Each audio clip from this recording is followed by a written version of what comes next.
What's up, duelists? Finally back. Yes, I know. It's been a minute. But your boy is still recovering from a concussion, and so I don't want to push myself too hard. That's why we're playing one of my favorite decks from this past weekend's RBET, Eugene Shin's Horn of Heaven Gadget Machina deck, which looks super exciting. I'm going to tell you some of my thoughts about it, but if you want Eugene's thoughts about it, check out his deck profile on Old School TCG. It's about 25 minutes long. He goes into detail with a lot of his choices. Very strong player, and he took this to a top 8 finish at the 256 person RBET last weekend. So, really, really sick deck. I think that there's a lot of stuff going for it that I personally really like. The big thing, of course, is going to be these 2 copies of Horn of Heaven. Now, I've had issues with Machina Gadgets in the past because you just get owned by effect monsters that are better than gadgets, which is most of the format, basically. It's like let's say your opponent summons a Blackwing, and then you're forced to deprison. Then they chain Icarus. Now you're down 3 for 2, and it's just unfavorable. Or let's say your opponent summons Darkarm Dragon, and priority blows up a card. Then you chain Bottomless or something like that. Or maybe you don't even have Bottomless. Maybe you just get your whole board destroyed by a Judgment Dragon or a Black Rose Dragon or something like that. Horn of Heaven really solves this problem, and it does it in a way that discard traps were not doing. So stuff like Divine Wrath, the problem with Divine Wrath and discarding the gadget that you search is you're discarding your +1 engine. You're discarding your follow-up. Whereas Horn of Heaven, you're kind of discarding the front end of it, which is the part that's already got its plus. So I really like this innovation from Eugene. I think it's incredibly smart, and it's incredibly Eugenius. No, I'm just kidding. But for real, I actually do think it's a really, really smart inclusion, and it was one of the parts of his deck that allowed him to make it all the way to top 8. And it's crazy because we've seen this Machina Gadget deck before, and like, to me, it always looks a little underpowered because, like I said, those effect monsters come down, and it's just like, damn, there goes all that advantage that I spent the whole game building up, you know? But now with Horn of Heaven, it's almost like you get to play 3 Solemn Judgments in this deck, which is really, really strong. I can't understate how strong that is in this format. Let's say your opponent summons a Lone Fire Blossom. Nope, Horn of Heaven, it's gone. Let's say they summon a Substitute. Nope, Horn of Heaven, it's gone. They don't even get to Treeborn. Let's say they sacrifice a monster for Caius. Nope, 2 for 1. You lose 2 turns. Horn of Heaven, it's gone. Really, really strong. Really, really strong choice. And then another strong choice is the one of Karma Cut. This helps you deal with like bullshit graveyard effects like Treeborn Frog and stuff. They're pretty common in this format. Yeah, it's just a strong card. I think it's really good in the meta. A few other cards in his main deck that I think are pretty interesting. Starlight Road. This card is very strong in gadgets because you're going to be committing a lot to the board. However, it does mess up your solidarity if you bring out Stardust Dragon. So you'll oftentimes see this deck not bring out the Stardust Dragon off of Starlight Road if it's going to mess up the solidarity, depending on the position. One of Creature Swap, I think that this card is interesting. It actually put a couple of decks into the top cut that were not meta, and I think that there's something to be said for it. I'm not really sure what it is, but I'm sure it's decent. You know, I'm sure it's okay. And then the sideboard is full of a bunch of 1-ofs. So I've pinged in the Discord to see if we can get an opponent.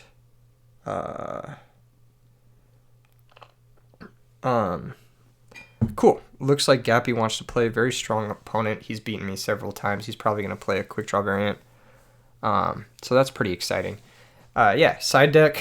Lots of stuff to look at here. Fissure, which can supplement the Smashing Grounds. Lightning Vortex. Blows up Titania, all that. Needle Ceiling for the dupe block. Nobleman for the Rykos.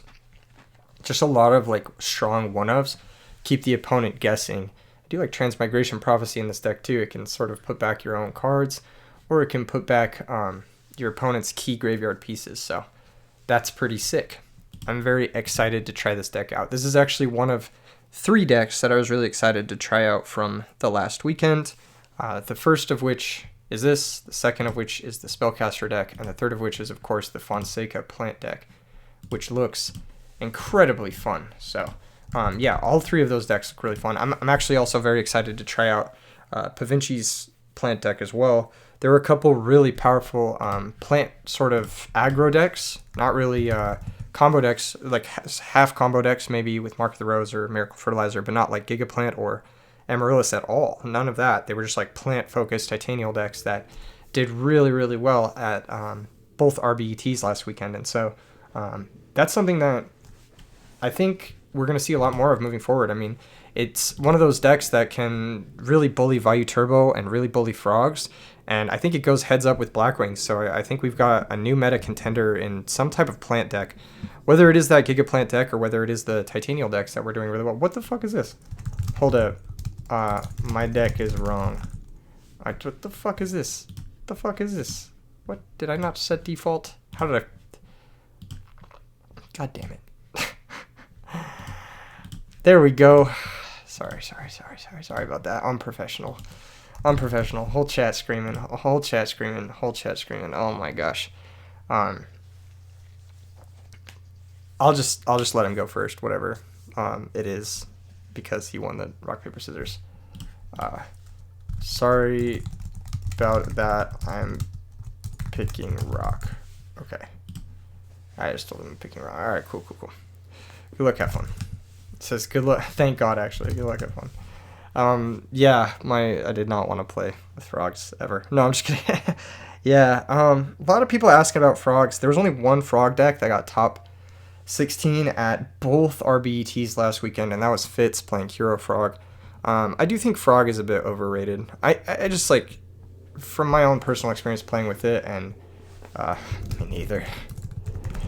From my own personal experience playing against it and playing with it, I just think it's a bit overrated. I think for it to be the third most played deck and to have such a low conversion rate doesn't really make a lot of sense for me. I feel like decks like Plants should be more represented than Frogs, personally, as sort of like a contender for Blackwings. Wow, this hand is really good. It's a fucking amazing hand. I think we start off with the... What do you search? Raikou? I don't even know.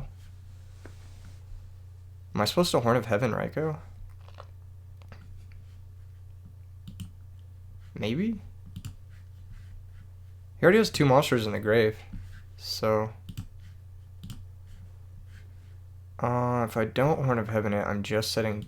I'm attacking it. Let's just attack and see what it is. Okay. See, that's fine. Now he has 4 monsters. He did Meal Avarice and Space Typhoon.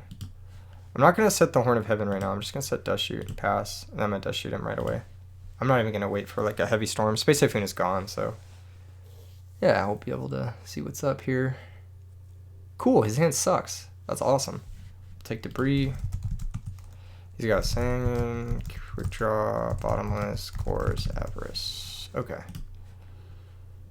Yeah, I don't really care about any of these other cards, I don't think. Maybe I do. Cores is kind of annoying.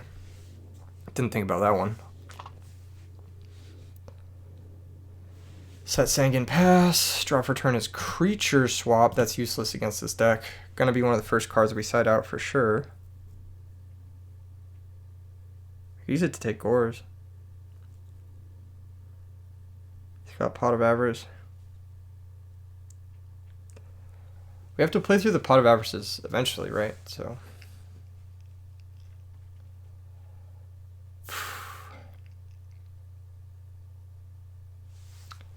Can't be right to do nothing, so we'll summon Yellow Gadget and activate the effect.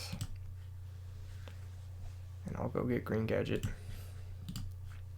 So that's the start. If we attack the Sangin, he didn't set Bottomless because he wants to keep his Gorge live. I'm concussed, so I'm just gonna attack. He's obviously gonna be able to Avarice here, but you know, maybe that's fine. I don't know. I don't know what he'd even search here. He probably wants Dandelion online. Yeah, he probably wants Dandelion. He's probably gonna try. Oh, he's gonna search Cartrooper. Right. Okay. Am I gonna Horn of Heaven Cartrooper? No. I'm not gonna Horn of Heaven Cartrooper. Am I gonna Horn of Heaven Cartrooper? If I Horn of Heaven Card Trooper, he goes Pot of Avarice. He might Pot of Avarice first. I guess I'll pass. He might Pot of Avarice first. If he Avarices first... Oh, no. We're going to negate that. Yeah, if he doesn't avarice first, then we want to negate this. He won't draw. So now he can avarice, try to find Dandelion for follow-up. No draw. Negated summon. Yeah, he has to control it, yeah. It's not technically under your control if it's negated. If it just says if this card is destroyed, so there's the avarice, yeah. So he's going to try to hit Dandelion. He's going to have 3 draws here towards Dandelion. The draw for turn that he got, and the 2 draws off avarice. And this will allow him to extend. But if he doesn't hit Dandelion specifically here, then we should be kind of okay. I think. Well, we need to find a trap card to negate. Maybe I should have held the horn. That was a little silly. Ooh, Karma Cut is very good. Okay. So Summon Machina Gear Frame, Search Fortress, Special Fortress is pretty strong. Because we have 2 gadgets, so there's really no reason to have 2 gadgets. And this way we can start attacking him. So pitch gadget, Special Fortress, and then battle phase, gear frame attacks, and I'll be like, any effects. He's gonna drop Gores. That's a-okay with me. I just run over the token, and then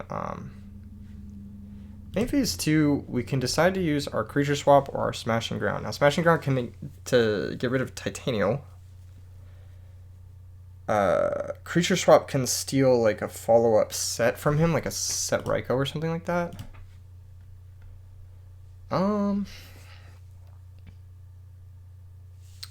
Let's go with Smashing Ground. I think Creature Swap's a little bit more versatile here.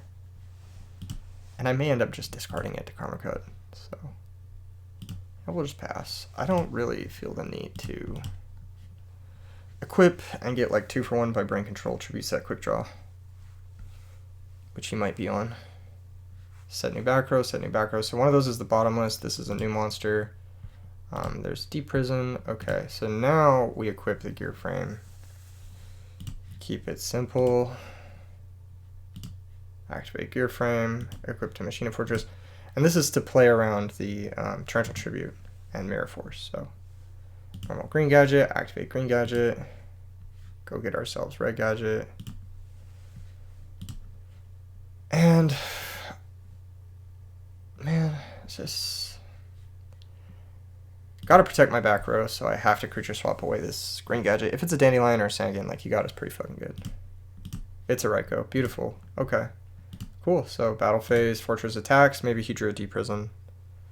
He did not, and we can either set our Deep Prison or keep it in hand to keep live with this Karma Cut. I think I'm gonna keep it in hand. I don't want to get owned by like a heavy storm randomly, so just keep the Deep Prison. We are lower, not lower, but we're not exactly even on resources right now.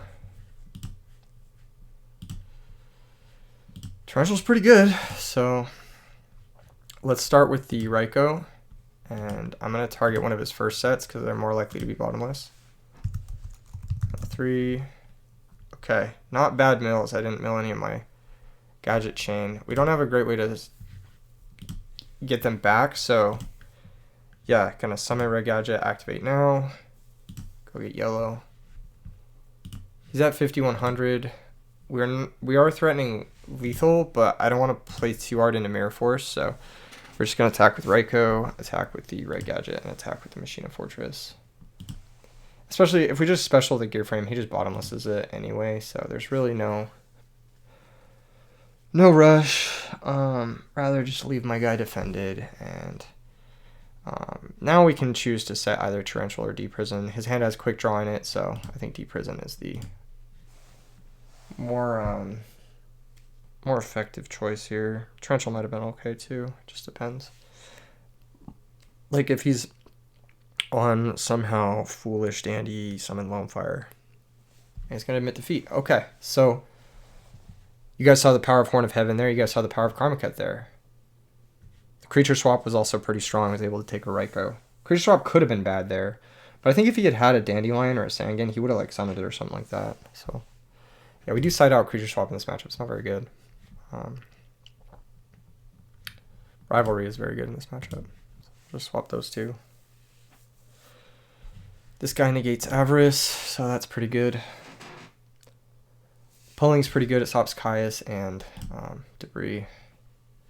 Soul Release is interesting. It can be useful. Nobleman and the Royal Oppression, as well as the Card Trooper.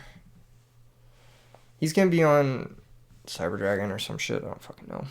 I actually don't like Deep Prison that much in this matchup. I think it's pretty bad. We're going second. You can always side out a Fortress. I feel like it's not like super important to have all three, especially when you're bringing in Oppression. Limit Removal might not be at its best in this matchup, but it's such a strong card that we always leave it in. He might have his own Pulling the Rugs, which would be really annoying.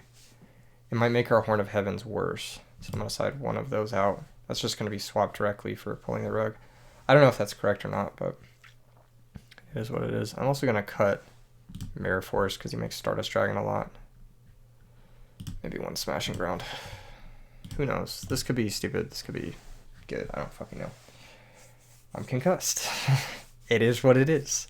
But alas, we're out here. We're making it work. We've got our 2 hours of screen time a day, and I'm spending roughly 30 minutes of it showcasing this awesome deck that Eugene made. So shout out Eugene. All right, T-set. T-set is beautiful for us.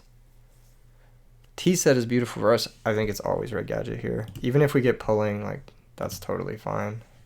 Yep, there's the rug. Here's the knock. We don't play Singing. Oh, it's not a flip effect, so it doesn't matter. And now we have a machine in our grave, so we can pass. I could have gone with Card Trooper there, but hit over Sangan wouldn't have been exactly good for us. Shit. Well, hopefully he doesn't have more back row, because we can kill this, but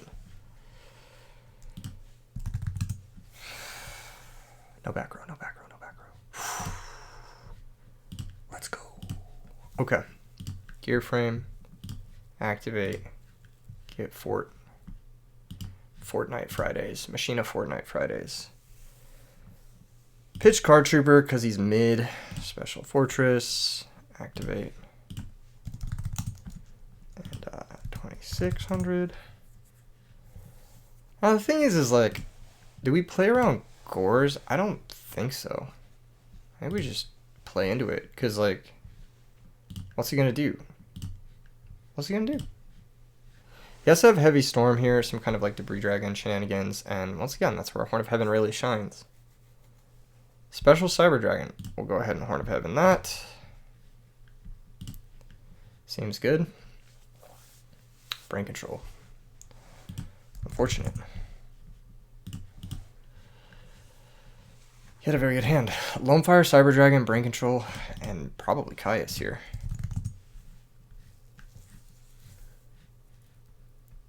Yeah. Doesn't get much better. Those are kind of like the nut quick draw hands.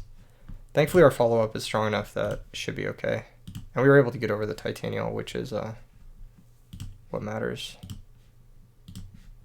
Hopefully he doesn't have Crow as well. That would be fucking annoying. Now the question is, do we play into Gores? And I think the answer is no. But I'm going to anyway. Fuck it. We ball. He doesn't have it. I knew it. I knew he didn't have it. Alright, do we equip? Brain Control is gone. Cyber Dragon's not gone. I'll leave it there to play around Torrential. Brain Control would have been the reason to not. Pot of Avarice. Yeah, sure. Alright. As long as he doesn't like Cyber Dragon, don't fire us. We should be okay.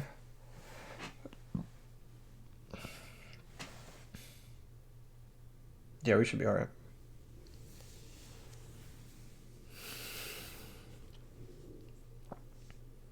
Because now he can't Black Rose us. Space Typhoon. Right.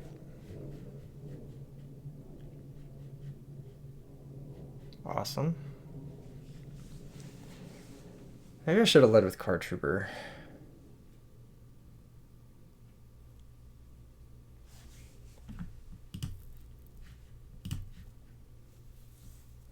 He put this guy here because he has like some Deep Prison shenanigans. I'm just going to switch this guy to defense and attack with Gear Frame.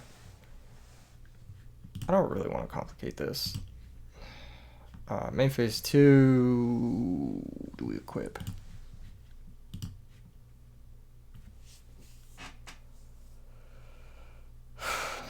No, pass. It's only bad if he's side rows and then he has torrential set. Okay. That's not game. Let's just poke with Gadget, or poke with Gear Frame. Main phase 2 equip. And then summon Gadget effect. And there's the torrential that we played around perfectly. That's gonna go get us the green Gadget.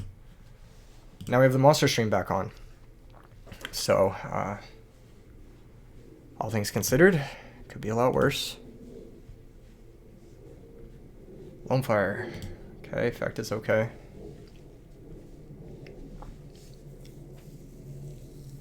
If he summons Dandy in defense, that's more annoying.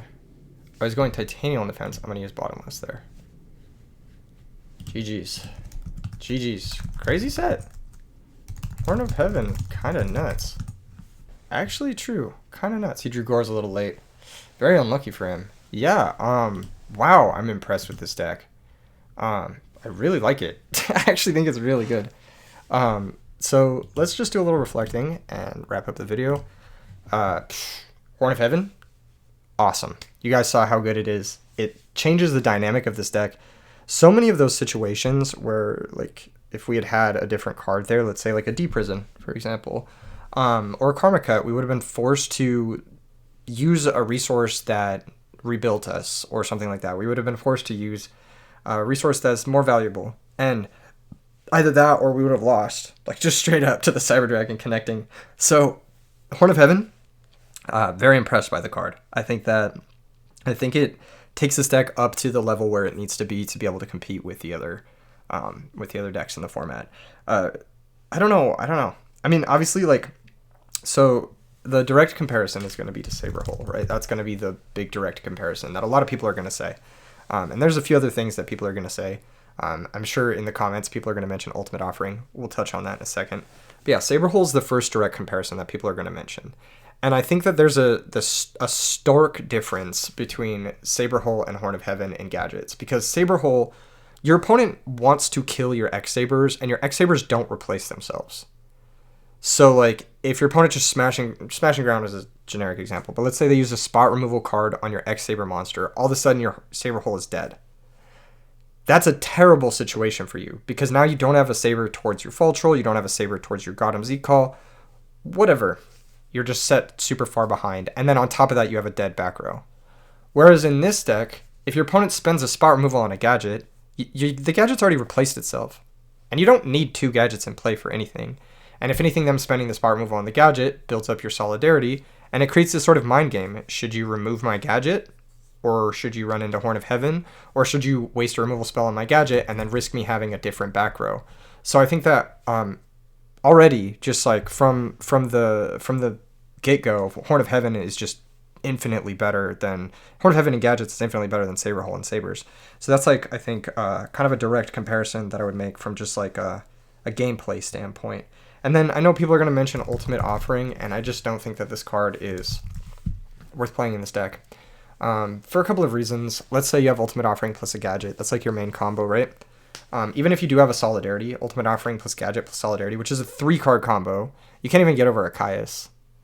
So I think that just, like, not playing it is fine. You can burst damage out pretty quickly with the Fortress already. I don't think you need Ultimate Offering. Plus, the life total cost is very real, and it overlaps with things like Solemn Judgment, Royal Oppression, or just taking damage early on to build up resources. So I do think that Ultimate Offering would not really make the cut for me in this deck, or in this style of deck, where it's like the Gadget Machina spot removal style. Another thing I want to touch on is I love the sideboard choices. I think Needle Sealing is very good right now. I think it's very good against that Frog deck that's really popular. I think it's good against the Titanial decks that are picking up in popularity. And I think that cards like Twister, while kind of weird, are strong in a weird way, because there's a lot of face-up shit right now. There's a lot of, blow up your own oppression type thing, or blow up a black whirlwind type thing, stop a Mark of the Rose, stop a anti-spell fragrance if your opponent flips it on your draw phase. Like, I think there's just a lot of like utility for Twister right now as a one of in a sideboard. So I do like it. I really do like Eugene's deck. I think this is a perfectly built deck for a tournament. I think this is a classic deck upgraded with new tech to combat the metagame. And I can't say enough nice things about this deck. Shout out to Eugene, and shout out to all the creative players who entered RBET last weekend. If you guys want to enter RBET, check the description below. RBET Las Vegas signups are open. And RBT Chicago signups are open, and spots are filling up, so come through, come play. Show off your creative new deck, whether it's Horn of Heaven and Gadgets or something else. I'll see you guys in the next one. Peace.